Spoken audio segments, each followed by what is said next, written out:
door open and close, and then I saw the light on in here.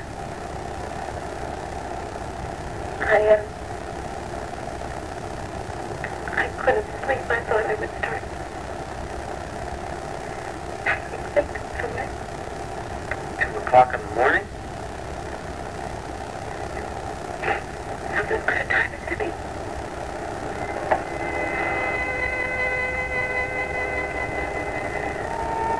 I'll help you, and you help me, huh? We'll get through this together. We have to.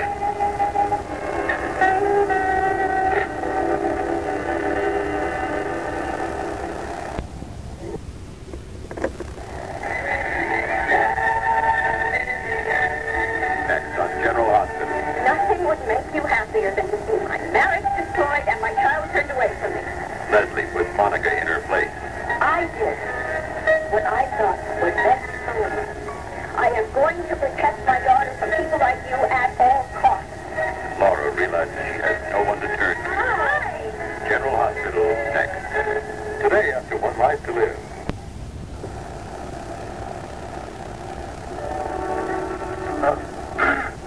Larry?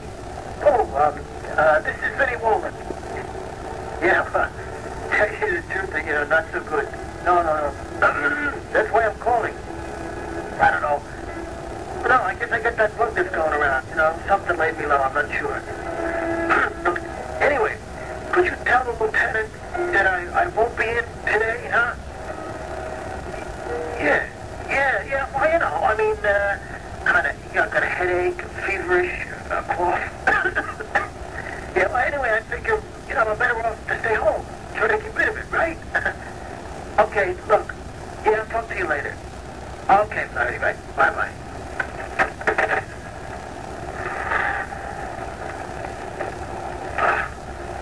Wanda, I'm sorry.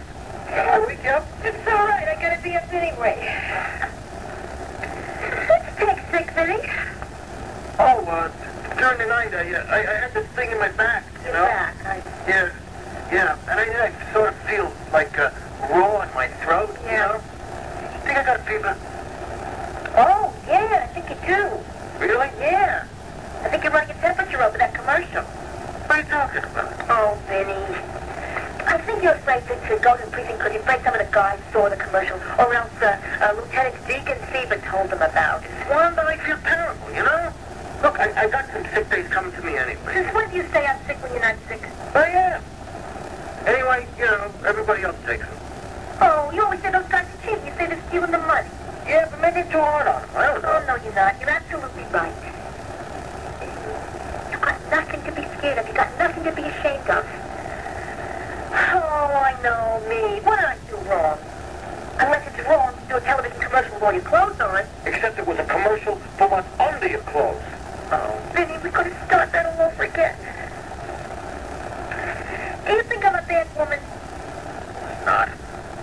Vinnie, you wouldn't have married me if I was a bad woman, right? I am the same woman today I was yesterday, and I will be tomorrow. Except maybe I'll have a little more money in the bank. Hey, come to think of it, I might have a lot more money in the bank if they play that thing enough. You mean they're going to play it more? Oh, I hope so. You see, every time they play it on the network, I get paid. Oh, no. See, what I was thinking was maybe we get enough money together, we could maybe put a down payment on a house, Vinnie. We can't do that with the salary from... What? Wanda, we got to buy this thing back. What thing? The film, the tape, or whatever. I'll call the head of the company, and I'll ask him not to play it on TV. Serious? Vinnie, honey, they spent a lot of money making that commercial, and they're very happy with it. And besides, everybody would think you were crazy, because you're the only person I know that thinks there's anything wrong with it. I'm the only one whose wife is in it. Oh, boy, I just don't believe you, sweetheart. Oh, look, I gotta get ready for work. Let's talk about it when we get home, okay? But think about it.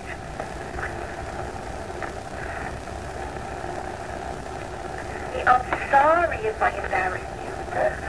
I'm sorry if you felt ashamed or anything. I'm sorry you feel that way.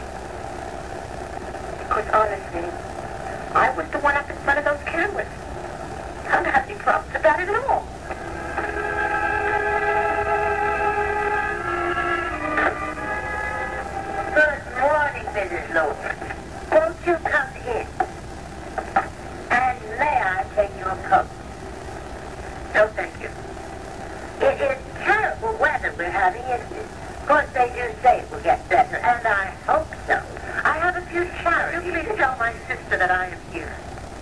Well, of course. And won't you sit down?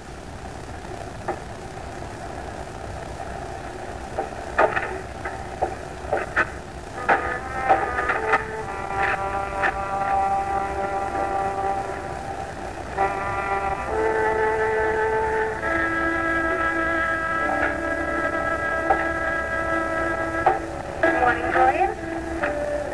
Good morning, Melinda. I see you got the message. Of course. May I offer you a cup of tea? No, thank you. Could you please leave us alone? Yes, of course. Oh, honey, if you change your mind about the tea, I'll be right out in the kitchen.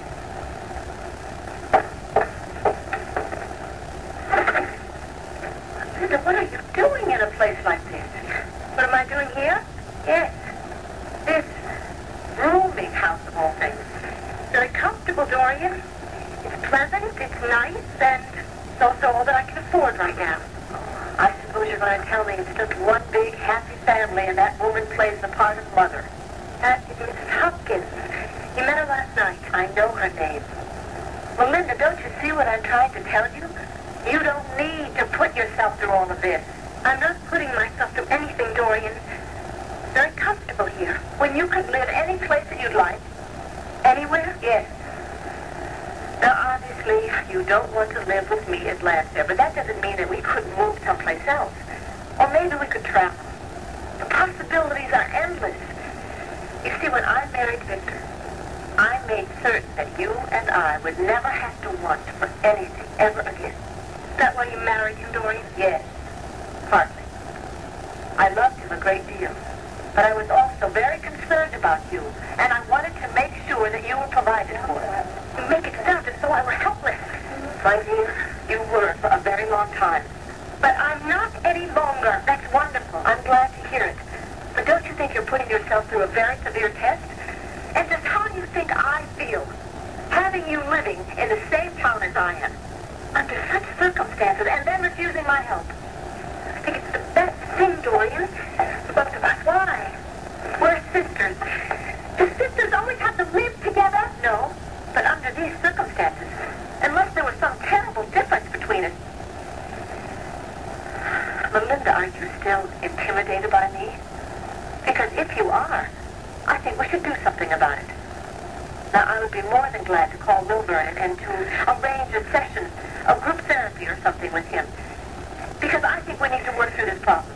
I don't want any therapy. What if you need it? I don't. Are you the best judge of that?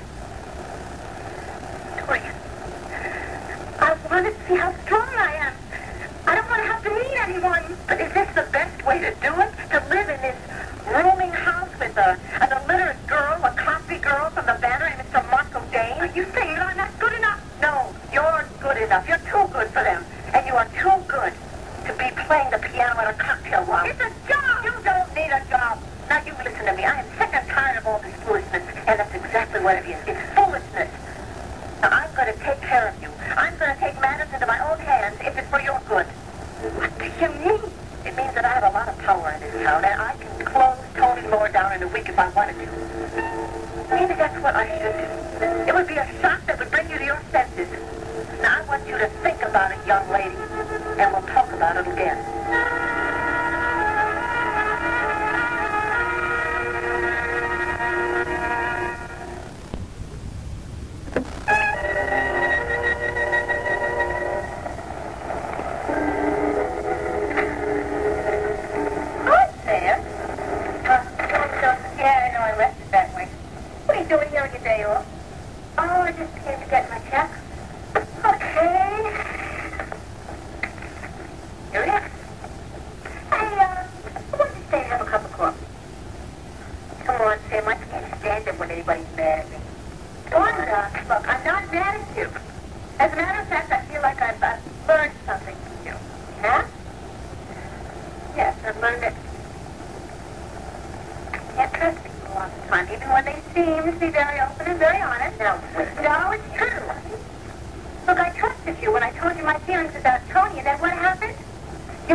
save you from some grief, that's all. Come on. I want you to sit down. I want you to have that cup of coffee.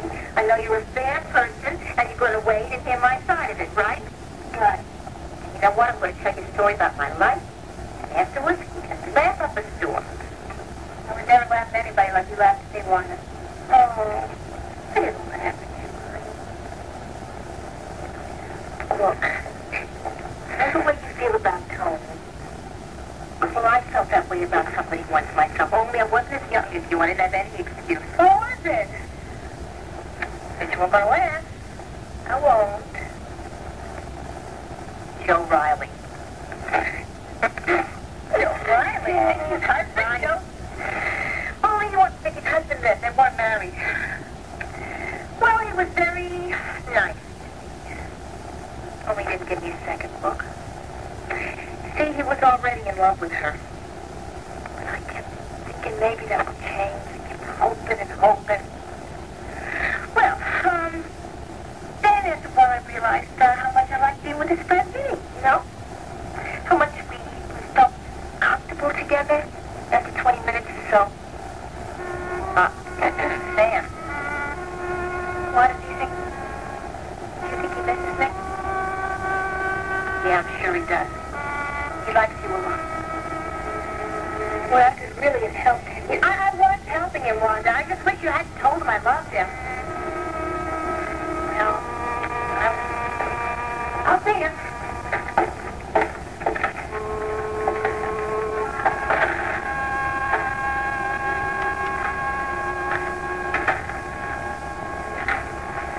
Who's that just left? Sam. Come over to get a paycheck. Oh. How's she feeling? Oh, she's hurting, Tony. She's hurting real bad. Sorry to hear that. Well, to get over it. You know, she's a kid. It's a bad crush. What if I say it was? Still is. You know, I asked her to stay for coffee. She accepted. I think it was because she was hoping you'd come downstairs while she was still here. Certainly not because she wanted my company. She resents you for telling me how she feels. I should get over that, too. Sorry that you're in the middle of all this. I should have had it told. I should have realized. No, another time you would have realized. Listen, a little while she's going to meet some nice guy in college. Hear it so, and first say, how's Tony Lord? She's going to say, well, it's Tony Lord. Hey, I'm not that hard to forget. No. I'll get it figured.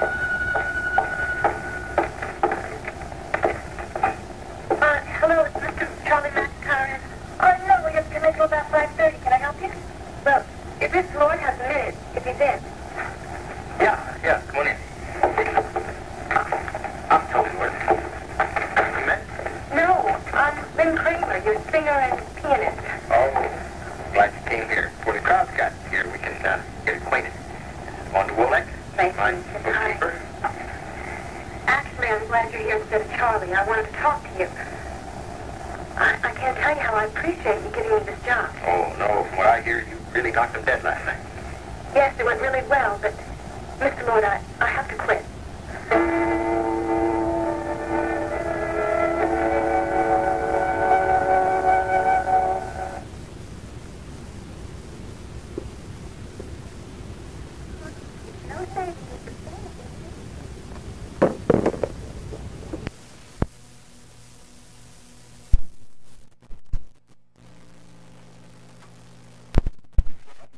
Talk about it. No, Charlie's fine.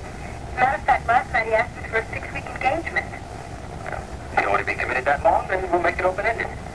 Hey, Wanda, do you have any more of your coffee? Oh, yes, sure. I'm sorry. You want some coffee? Thank you. I didn't want to take up so much of your time, Mr. Lord, but obviously Tony didn't tell you the whole story. First of all, my name is Tony. And what is this whole story? My full name is Melinda Kramer. I'm Dorian's sister. Oh, boy. Dorian's sister. She know you're working here? She does now. She came in last night while I was playing the piano. Say, do you know something? We're related. How do you figure that? Well, if Dorian is my stepmother, then you must be my stepaunt, right? I don't know. I never can figure that. Sorry, I didn't mean to interrupt. Go on. Not much more to tell. She came in last night, and she was very angry when she saw me playing the piano. Bet she was. Well, I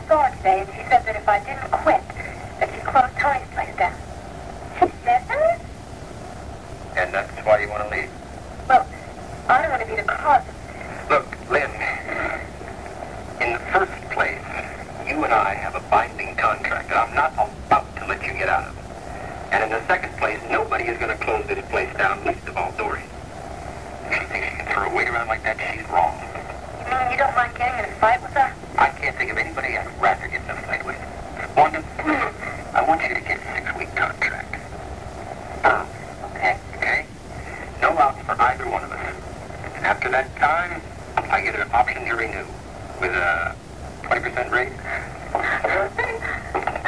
Now, you, long-lost relative, you stay right there till I can get your name on that dotted line.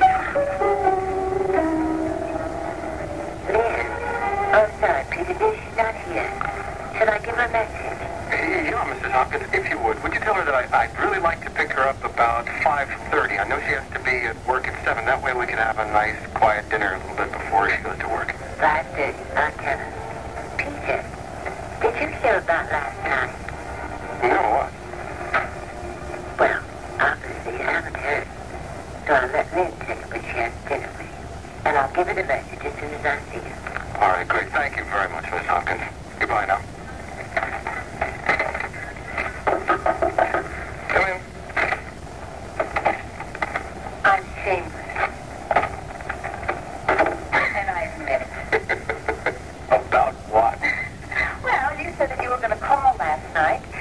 And I just happened to be at the hospital today, and I found myself walking down your hallway, and I said, hey, wait a minute. Where does it say that in 1978, a woman can't take the initiative in a relationship with a man? Now, of course, it really would have been a lot nicer if you had called. Why didn't you? Oh, I'm sorry. Oh, I am. I didn't mean to say that. It's another one of my bad habits. I'm always demanding explanations from people. I'm sure you had a very good reason. Dorian, I have been very busy. Well, I happen to know that after 5 o'clock tonight, you're free. You see, I checked with your receptionist. Peter, could you have dinner with me tonight? I've been terribly lonely, and now that I have you, Look, I'm sorry, Dorian, but I do have a dinner date already. well, is it ironclad? I mean, unbreakable? Peter, please. Normally, I wouldn't do this, but it's very important to me. Please. Dorian, if you have a problem, all right, I'll see what I can do. Thank you. And you call me as soon as you do.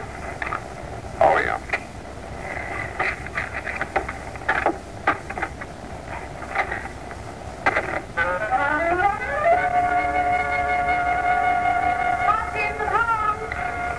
Nobody here but us chickens? Huh? Hey, where are you going? I don't ever want to talk to you again. Ever.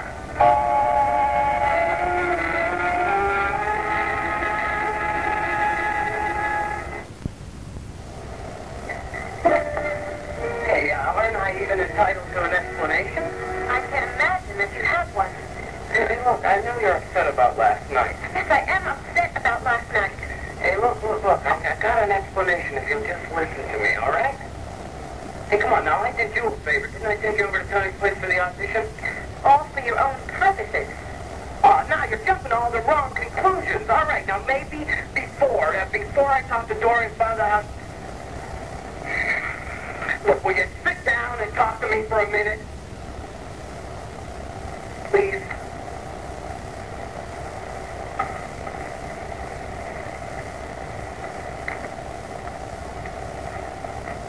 All right. First of all, I like you. A lot. Now, my interest... What I'm trying to say is, when I took you over to Tony's place for the audition, I didn't know. I repeat, I did not know you were Dorian's sister, all right? You with me so far? When did you find out? I did not find out. This isn't a conspiracy against you. I'm on your side. It just occurred. I mean, when you told Charlie about being hung up about the house. Then I asked Charlie what place used to be before Tony took it over, who it belonged to, and everything became kind of obvious. Oh, so then you went to Lampfair, got Dorian, brought her down as fast as you could. Look, she goes in the place 2 or 3 times a week. Would you have preferred her to just drop in there cold one night? Or with someone who wouldn't have understood? Oh, I see. And you do understand. I think so, yes. Well, why couldn't you have consulted me before you brought Dorian in?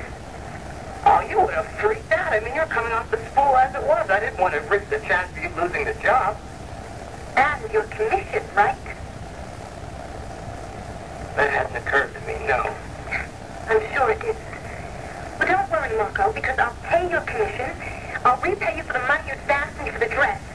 I just don't ever want to see you again. Excuse me, the phone is ringing. Hello. Eileen, it's Peter. Hi. Listen, did Mrs. Hopkins give you my message yet? No, I just came in. Good, good. I asked her to tell you that I'd like to pick you up at 5:30 for dinner tonight, but the fact is something's come up, and I'd like to know if it's all right if I have a rain check on it. Oh, of course. Well, actually, we would have had a rush anyway. Oh, Peter, I didn't tell you. They asked me for a 6 weeks engagement at Tony's place. Isn't that marvelous? That's great. Listen, maybe I can drop by sometime this evening, and we can have a drink on your break or something and celebrate. Oh, that would be wonderful. I'll see you later.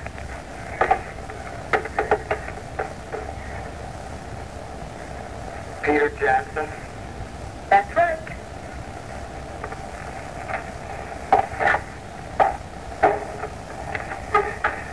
Oh, Lynn, are you headed for trouble?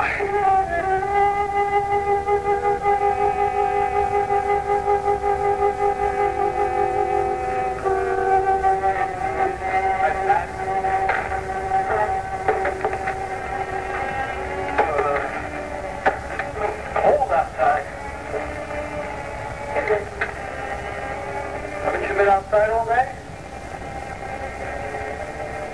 I was wondering why Mel was still in the box. Got quite a crop of it, not counting the bills. Huh?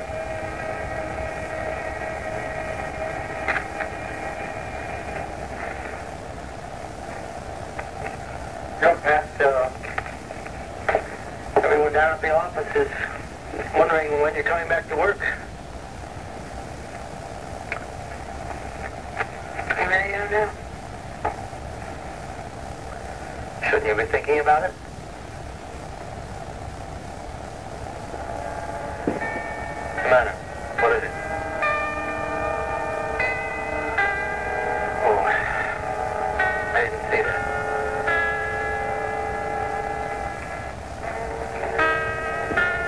From a greeting card company. They pay children a commission on selling cards door to door. I thought that it would be a good way to make some extra spending.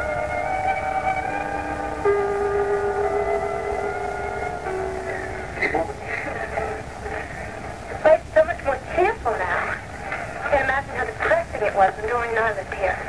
The examining room was over there, and all the people were just sitting around waiting. Must have affected your peace of mind. Yes, it did. My arm was hurt then. I was very frustrated. I never thought I'd play the piano again. I couldn't play then. It's 7 o'clock. I want to give you your money's worth.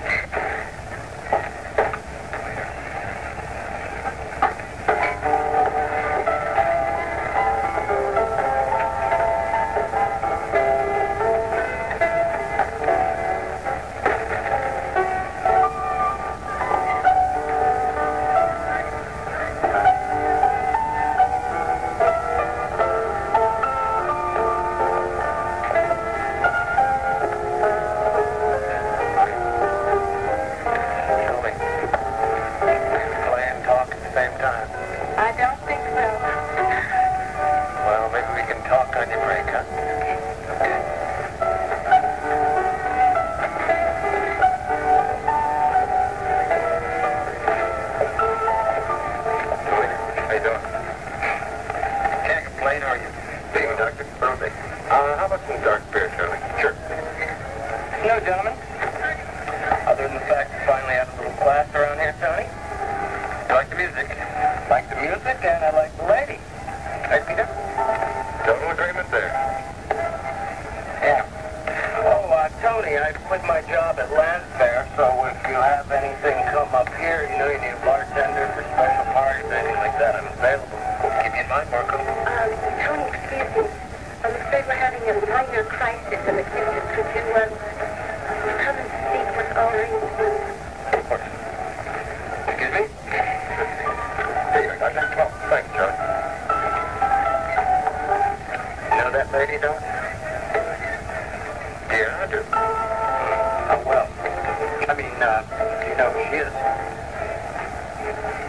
Her name's Lynn Kramer. She's Dorian's kid sister. Kramer is Dorian's maiden name. Lynn is short for Melinda. And for Lynn's sake, I hope Dorian never catches you looking at her the way I see you looking at her right now, because I happen to know you're penciled in on Dorian's dance card.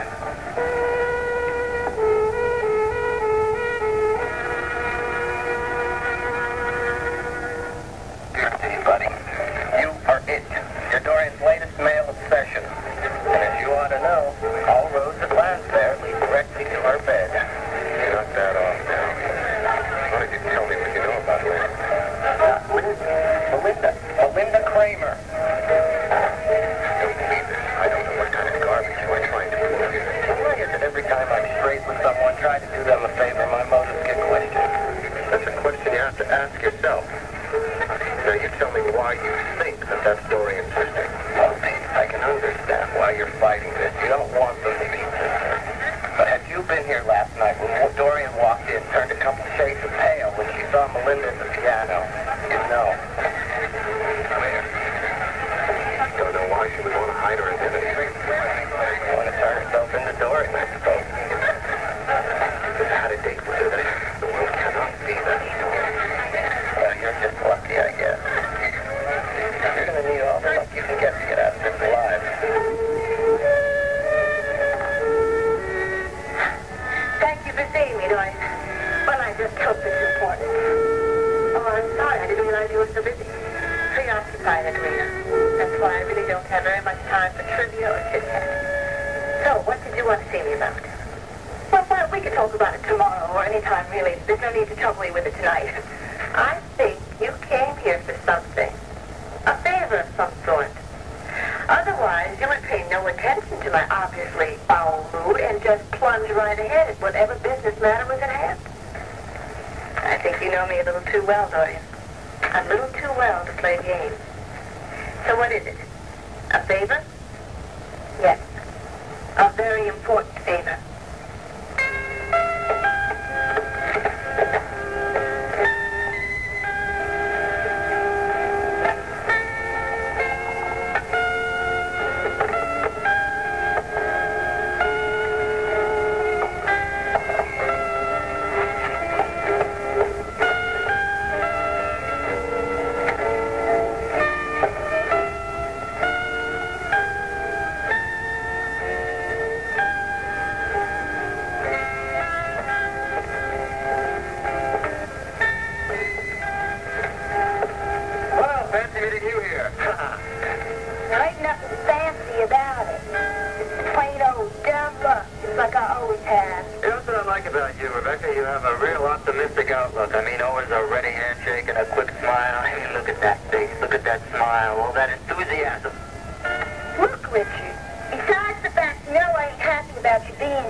How come you let Marco Dane into your life? Not only let him into your life, but you listen to what he has to say.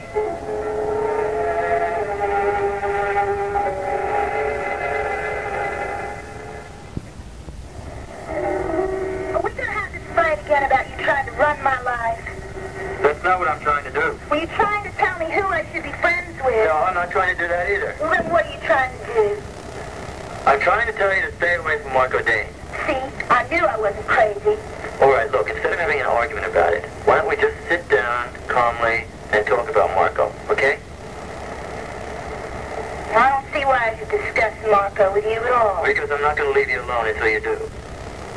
All right, well, just get it over with real quick. Wonderful. Well, why are you listening to Marco Dane when it concerns your career?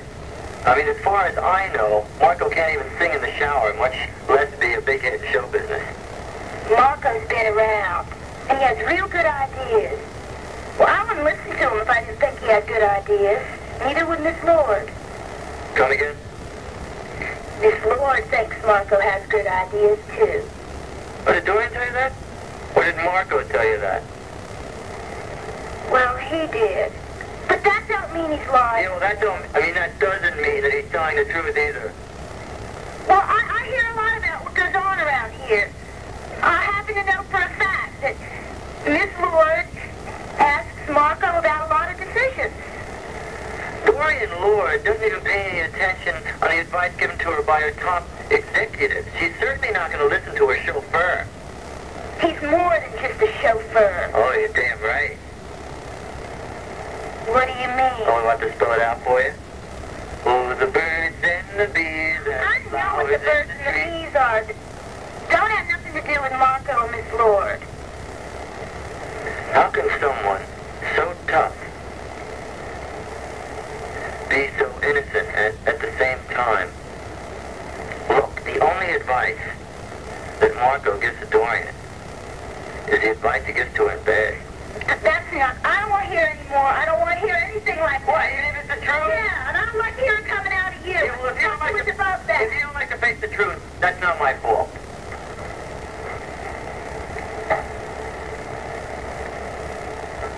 What, you're not walking out on me? I gotta get my damn shoes. Oh. You know, Becky, sometimes you get very defensive about things, just on principle. I mean, like this thing with Dorian and Marco. Maybe it's the truth, but it's probably supposed to be a secret. Everybody's not supposed to know about it. All right. And you have great respect for secrets, don't you? You've got secrets up to your eyeballs. That's right. Yeah, and you're not going to give up one of them, are you? Even if it kills you. Even if it means denying your own human needs. You know, Richard, I just plain old don't like you today.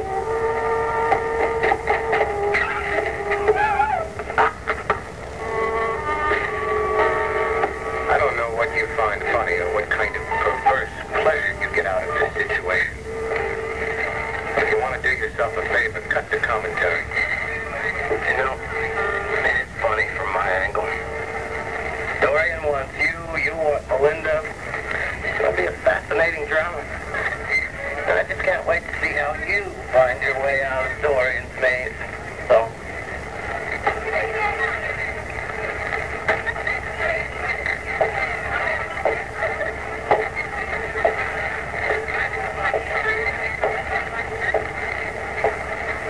Hi.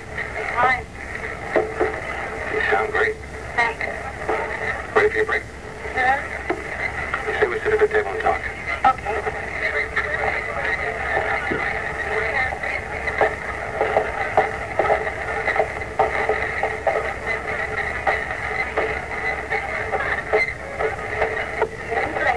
On the table, on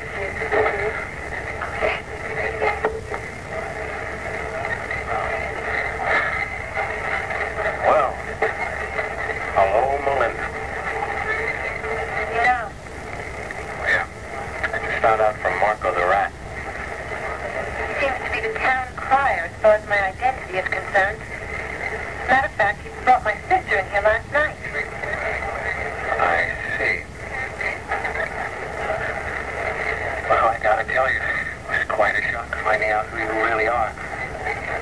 have been listening to your sister talk about you for the whole time you've supposedly been missing. Done a lot of crying on my shoulder. Crying or laughing?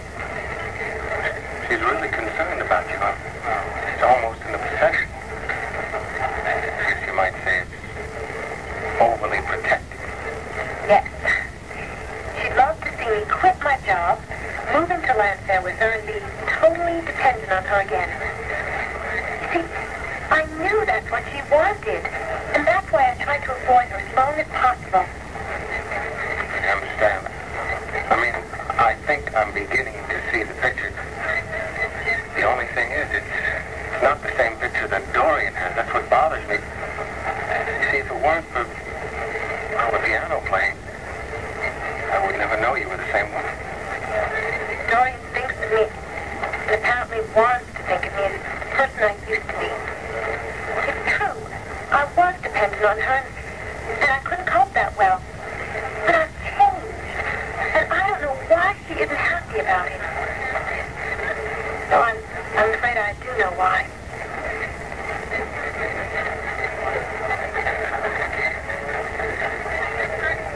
I just wish you knew me well enough to know that you could have trusted me with your identity. Oh, I couldn't. I was sure you must have known her being a doctor at Lundview Hospital. And then the day that I hung up on you, I heard her voice in your office. And then you said her name. I remember. So, well, I just assumed that you were friends. We are. Don't you see? Maybe I could have acted as a kind of intermediary between the two of you. Well, too late now. Cat's out of the bag. Or should I say the sister's out of the sanitarium? Look, maybe it's not too late. I mean, maybe I can still do some good. I could act as a buffer, at least get her to let up on the pressure with you. Oh, and you must work a miracle. Because if you heard the way that she sounded and acted today... I just don't think that she will act or sound that way with me. Oh, then you can handle her. Oh, I guess I can. I mean, to a degree. At least she listens to me occasionally. I'll see what I can do. And I can start tonight. See, I have a dinner date with Dorian. Oh, then you can't... Your date with me to be with her? The only reason I did it is because she had been very depressed and she seemed desperate. Okay. The thing is, I just didn't know what she was desperate about until now. I think desperate is the right word. Otherwise, why would she be threatening me the way that she is?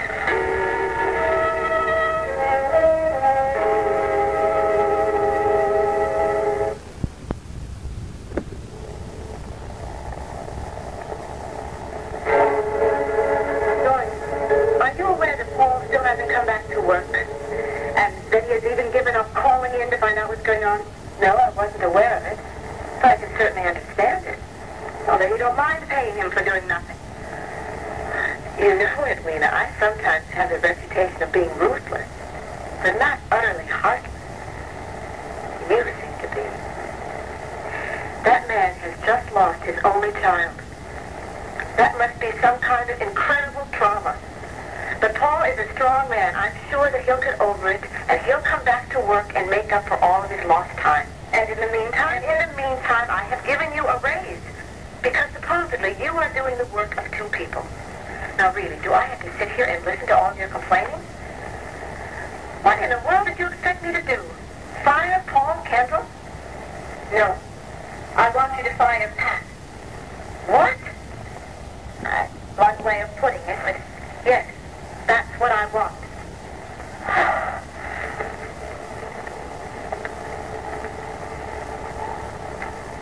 Why? Because I'm ambitious. Oh, really? I hadn't noticed that.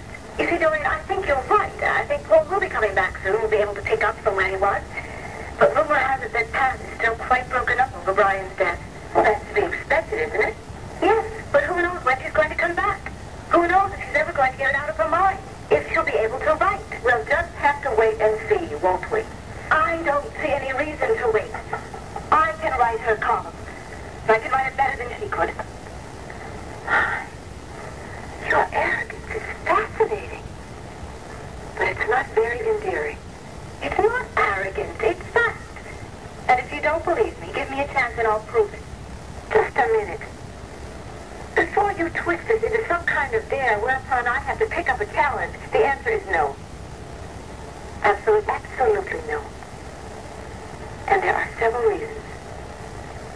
One, I'm a little put off by your lack of sympathy for Pat. Oh, now wait a minute. When you introduced me to Pat, she had an instant loathing for me.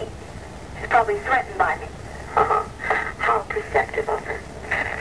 You know, I'm thinking maybe I better change the lock on my office door. Dory, I have much too much respect for you to try and undermine you. But Pat Kendall is so different. Yes, because she's not doing her job. And even if she were, I could do it better. Oh, yes, and you could see your name in print twice a week. Yes, and you could receive yet another raise because you were a columnist. Yes. My, it's a very enchanting scheme, but I'm sorry, it's just not feasible at the present time. You see, Pat just happens to be a very popular columnist. The whole town's aware of her recent tragedy. If I could fire her now, I mean, that would be like incurring the whole wrath of the town. I might as well be stoned on the streets. Not to mention the rest by Joe Riley. We have a tacit agreement that he is the one that does the firing and the hiring. So add it all up. And I stay right where I am. That's right. Now, can we please get off of this entire subject? Yes. I know when to give up and when not to give up. Dory, shall we have dinner? I'm sorry, I can't have dinner tonight. I'm expecting a very important visitor. And tonight just might be the most important night of my life.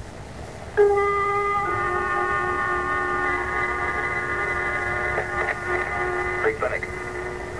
Oh, hi, Larry. Yeah, I'm just finishing up here. Are you coming in? Oh, I see. Yeah, Kathy's here. She's in the other room, interviewing a patient. You want me to get her? Okay.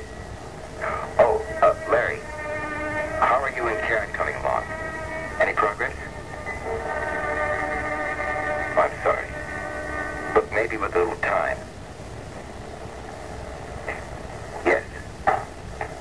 Yes, I do know Karen's volunteering here. And I think it's very good.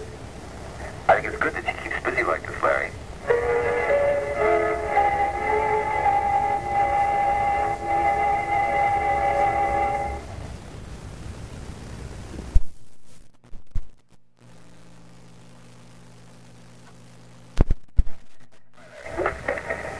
Larry says hi. Wait, you called for me?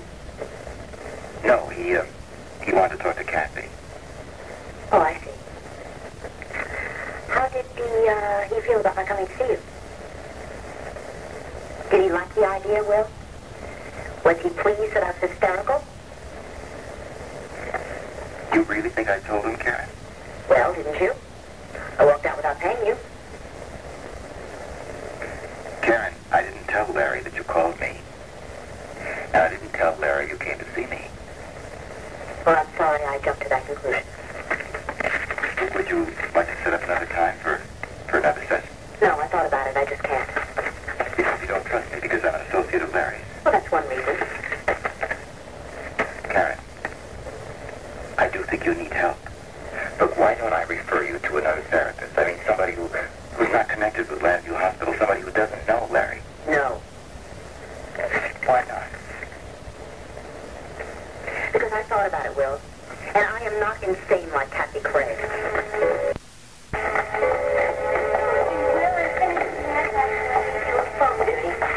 Hello, Karen. Hello, Kathy. The only call was from Larry. He wants me to call him back. Oh. He's in his office. Oh. Oh, Kathy. Before you call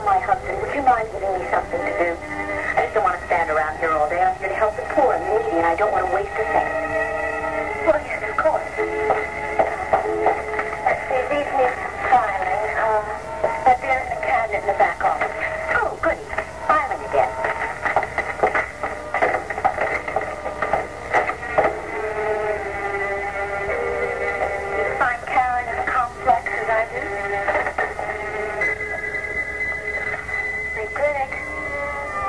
Oh, Mary, I was just about to call you. Yes, I've got it right here. Oh, well then why don't I just leave it on the desk and you can get it first thing in the morning? Well, sure, I can have arranged. Yes, I can get it to you tonight. Dinner? No. Well, pizza sounds fabulous. What time? You know, I could have carried one of those, Brad. Oh, no. Certain hands were never meant to do such rough work. But I'm a psychiatrist. Yeah, I know. Prettiest one I've ever seen. Well, thank you for your assistance anyway. Was that it? Just thank you? I rescue you from the middle of a shopping center and you're not even going to invite me to stay for dinner? What about Jenny? I will call her up and invite her too. Well, then, of course. I know your father would be delighted to have the two of you join us. Okay, and I'll slice the onions. You may not know it to look at me, but just so happens that I have to be a fabulous onion slicer. Oh, really? Sure, it's one of my many talents, you know, slicing onions, drinking martinis, reading palms. What about you? What talents do you have other than shrinking people's minds? Well, that's the wrong term. Actually, what I do is expand people's minds. All right. Well, what other talents do you have? I don't know about talents, but I do have a lot of active interests. I play tennis, golf. I love good music, theater, books. Now, if I weren't looking at you, I'd say that you were made for the old man. Old man. As in your father. Yeah? Well, it's true. We do share a lot of interests. But I'm not sure what that remark meant. Nothing particular, just threw it out. Sometimes the remarks that are just thrown out are the most revealing. Hey, come on. I mean, let's not go around shrinking my mind or expanding it. I didn't mean to sound like that. I know. Some people never mean to, but you always do it. I know from long past experience. Well, I know when to get off the subject. Why don't we get started on dinner? Ready? First, I want to exercise one of my talents. Holding hands? Well, I have to be very good at that, but no, I meant reading palms. I'm serious. Yes, of course I am. The lines in the palm are a very accurate forecast of the future. Well, then by all means, soothsayer. Tell me. All right. Let's see.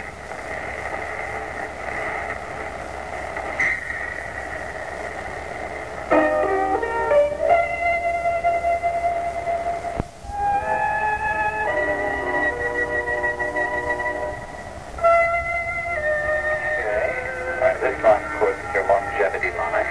And what are my prospects? Well, unfortunately, I'd say you're going to live to be very old. Unfortunately. Well, being old has never really appealed to me, which is just as well, because my longevity line is very short. I see. Well, is it going to be a long, happy life, or is it going to be a long, miserable life? Oh, some of each, I'd say. By and large, you're going to be content. How wonderful. Hey, wait a sec. I'm not through. I got to do the details. Okay. You're going to marry fairly soon. I mean, not within the next year or so, though. Well, I'd better order my gown then, hadn't I? I'm being serious. You're going to marry someone who is younger than you are? And I never even knew that I was attracted to younger men. Well, it all depends on the younger man, doesn't it, right? And you're going to move away. You will live with him somewhere by the sea. Oh, dear. And I never have liked all that salt water. And, you're going to be very rich. And you're going to have 2 children. There you go. That's it. That's your future. Well, certainly is amazing. And from what you say, my future won't have anything to do with your father at all. So I might as well dump him right away, Palm lines never lie. I could go cut those onions.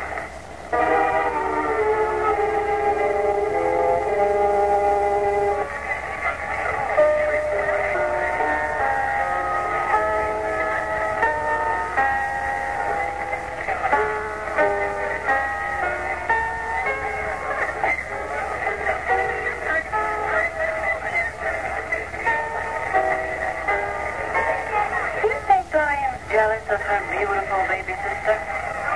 I think. Joan. Not that she'd admit to it in 1,000 years. I wish you would have warned me about what happened to you last night. I stumbled into doing the bad mood earlier. Join the club. Why didn't she tell me? She's only been moaning about not being able to find Melinda. Yeah, well. She's all upset because her sister's playing piano in a saloon. She wants to get her out of here before the rest of town finds out about it.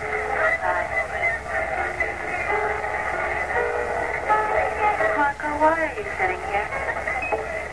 Isn't it obvious? I'm sitting here talking to you, having a drink, listening to my music. Aren't you being paid to do something? Aren't you on a case? Oftentimes, inspiration comes when one is just loafing around doing nothing. Seems to be all you're doing, and inspiration hasn't been hit. Are you really faking it? I stand to be losing money on you. You have come up with one lead into the past of Miss Rebecca Leonard, and that turned out to be false. Do you think it's not upset? Certainly not happy. Seems to me any idiot could live under the same roof with her and come up with something by now. Now you're calling me an idiot? If I thought you were an idiot, I wouldn't have hired you. Nonetheless, you're having second thoughts. All right, maybe we should call the deal off. Maybe you should get yourself another private investigator. Maybe I should. No, I doubt another one could come up with this. What's this to? Key to Becky's room at the boarding house? You're kidding. Nope. Found it sitting in the locker.